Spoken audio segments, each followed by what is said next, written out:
자, 첫 번째 소식. 무안공항 제주항공 여객기 참사가 발생한 지 닷새째가 됐는데 현재 어떤 절차가 진행 중인가요? 네, 일단 사고 현장에서는 여전히 수색 작업이 이루어지고 있습니다. 경찰, 소방, 또 군 인력까지 투입이 되면서 희생자들의 유류품 수습하고 있고요. 또 훼손된 시신까지 수습하고 있습니다. 또 이를 분류하는 작업도 함께 하고 있습니다. 희생자 유류품 가운데 200여 점은 소유자 확인을 마친 것으로 파악이 됐는데요. 여행 가방 그리고 여권 같은 불타지 않은 유류품부터 가족들이 확인하고 또 원하면 찾아갈 수 있도록 하는 절차를 진행하고 있습니다. 네. 스마트폰 같은 것들 불타서 훼손이 심한 경우에는 소유주를 알기가 어려운데요.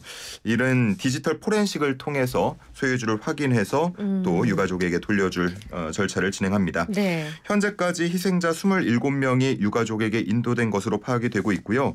오늘 오전 6시 반에는 광주에 있는 장례식장에서 사고 희생자 중 첫 발인식이 열리기도 했습니다. 발인식에는 유족 그리고 교인들이 참석해서 고인의 마지막 길을 지켰고요. 관이 운구차에 실리는 순간 유족들은 눈물을 터뜨렸다고 합니다. 오후에는 고향을 다녀오다 사고를 당한 태국인 희생자의 발인이 이루어질 예정이고요. 현재까지 이렇게 유가족 품으로 돌아간 희생자 중 9명의 장례가 진행 중인 것으로 전해집니다.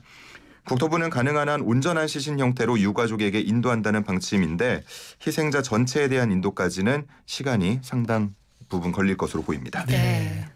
자, 이제 전국이 좀 애도 분위기인데요. 전국 지자체에 마련된 합동분향소에도 많은 시민들이 찾아 애도를 표했다고요? 네, 전국의 합동분향소는 지난달 30일 오후부터 순차적으로 설치가 됐는데요. 무안공항을 비롯해서 전국 100여 곳에 마련됐고요. 어제까지 15만 명 넘는 시민들이 찾아서 희생자들의 넋을 기렸습니다. 특히 무안공항 1층에 마련된 분향소에는 추모객들이 몰리면서 한때 500m 넘는 대기줄이 만들어지기도 했는데 이에 안전 문자까지 발송됐습니다. 네. 무안공항 분향소는 유족들이 이용할 수 있도록 일반 조문객은 공항 근처 무안 스포츠파크 합동분향소를 이용해달라는 내용이 포함됐었고요. 한편 새해를 맞아서 전남 목포 신항을 방문했던 세월호 참사 유가족들도 이 참사 현장 분향소를 찾아서 위로의 손길을 건넸고 네. 삼풍백화점, 대구 지하철, 광주 학동 붕괴 참사 등 사회적 참사 유가족 단체도 무안공항을 찾았습니다. 네. 이 무안공항과 무안스포츠파크 또 전남도청 만남의 광장 등에 설치된 곳을 제외한 다른 지자체 합동분향소는 국가애도 기간인 4일까지만 운영할 계획입니다. 네.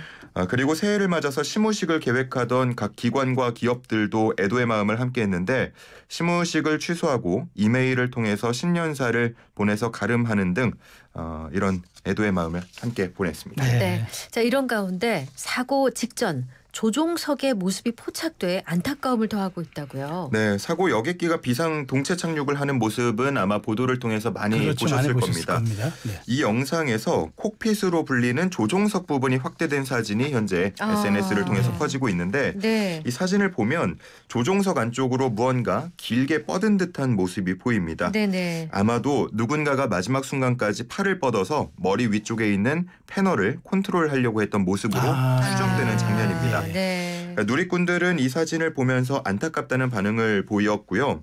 한편 외항사의 한 파일럿은 위쪽 콕핏은 유압 관련 스위치가 위치한 곳이다라고 설명하면서 이 사진만으로는 어떤 행동을 한 것인지 추정하기는 쉽지 않다라고 네. 부연하기도 했습니다. 네. 마지막 순간까지 어떤 일이 있었는지는 블랙박스 분석이 돼야 알 수 있을 것 같은데 네네. 현재 비교적 온전한 상태로 회수된 음성 기록 장치는 추출된 정보를 음성 파일로 변환하는 작업을 시작했는데 네. 이 음성 파일이 완성되면 사고가 일어나기 직전 2시간 동안 조종사와 관제사의 무전 대화나 기내 조작음 같은 것들이 확보될 예정입니다. 네네. 한편 항공기의 마지막 25시간 동안의 모든 움직임이 기록된 핵심 장치죠. 비행 기록 장치는 연결 커넥터가 분실된 상태로 회수가 되면서 자료 추출에 1차적으로는 실패했고요. 네. 네. 미국의 교통안전위원회로 보내서 분석할 예정인데 시간이 조금 걸릴 것 같습니다. 네. 자, 다음 경제 소식입니다. 정부가 올해 우리 경제 성장률을 1.8%포인트로 전망했다고요. 네, 그렇습니다. 정부가 올해 경제정책 방향을 발표했는데 그 어느 때보다 대내외 불확실성이 큰 상황이기 때문에 체감 경기의 어려움까지 가중돼서 우리 경제는 1.8% 성장하는 데 그칠 것으로 전망했습니다. 네. 특히 수출이 지난해는 8.2%였는데 올해는 1.5%로 증가폭이 크게 떨어질 걸로 내다봤고요. 건설 투자 여전히 마이너스를 기록할 것으로 봤습니다. 또 취업자는 12만 명 증가에 그친다고 전망했습니다.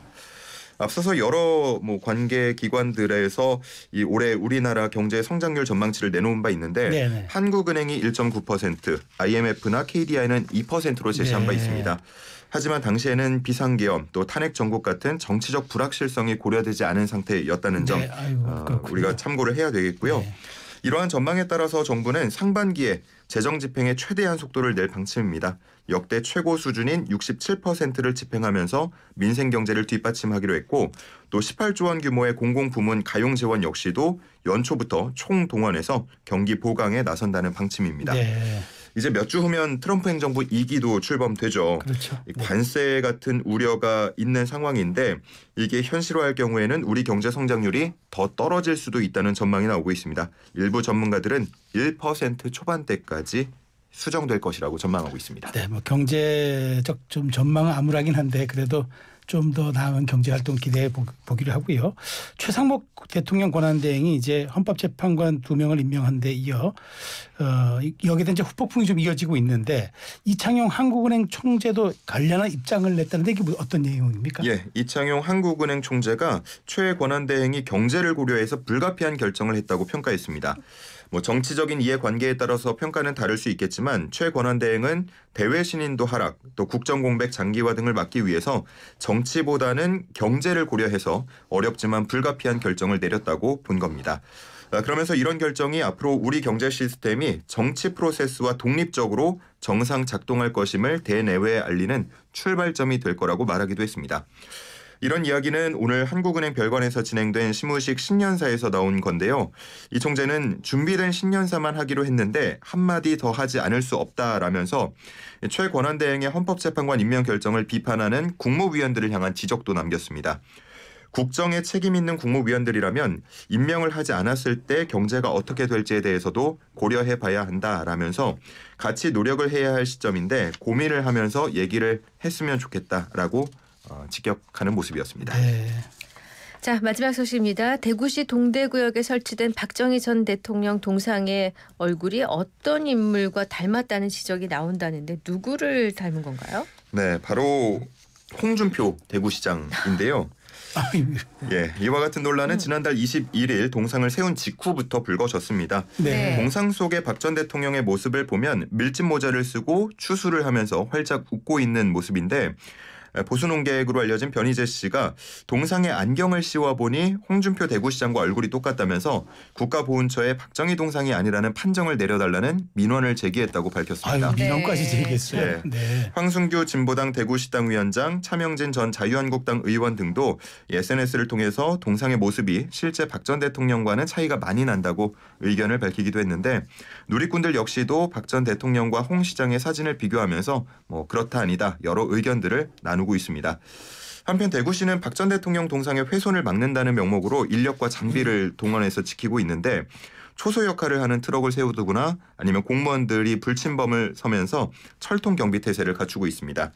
이에 대한 지적도 이어졌는데요. 이에 대해서 홍 시장은 공공물을 지키는 게 시청의 임무라는 입장을 밝히기도 했습니다. 네. 자, 오늘 준비된 뉴스 모두 살펴봤습니다. 오늘은 아웅다운 퀴즈 대신에 새해맞이 문자를 받아볼까 합니다. 주제가 2023년, 2025년 5년. 나의 새해 소망. 예를 들면 어떤 게 있을까요? 자, 그러니까 저는 아까 제가 말씀드렸죠. 올해는 불필요한 저녁 약속 가급적 잡지 않을 겁니다. 이런 게 있고. 금연도 있을 거고 책 읽자, 운동하자, 자기 개발하자, 외화 그러니까 외국어 배우자. 그렇죠. 네. 재테크 잘하자, 마라톤 하자. 마라톤 좀 기록 단축해보자. 이런 것도 있겠고. 그런 것들이 있을 거예요. 네. 우리 이현웅 아나운서는 올해의 계획. 저는 한 해를 돌아봤더니 네. 작년에 무슨 일을 했는지 잘 기억이 안 나더라고요. 네. 열심히 일했잖아요. 열심히 했는데도 네. 기억나는 일이 별로 없어서 올해는 제 목표가 다이어리를 한 권 샀거든요. 꼬박꼬박 하루도 빼놓지 않고 조금이라도 기록하자가 어제 했어요? 어제 했습니다. 빙고.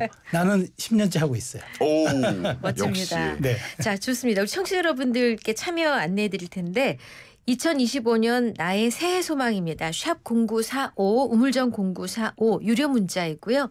YTN 어플과 유튜브 이슈앤피플 댓글창 무료로 활짝 열어두겠습니다. 자, 이현웅 아나운서 보내드려야죠. 수고 많으셨습니다. 잘 들었습니다. 감사합니다. 네, 문자 받을 동안 이 노래 듣고 옵니다. 아바의 해피 뉴 이어.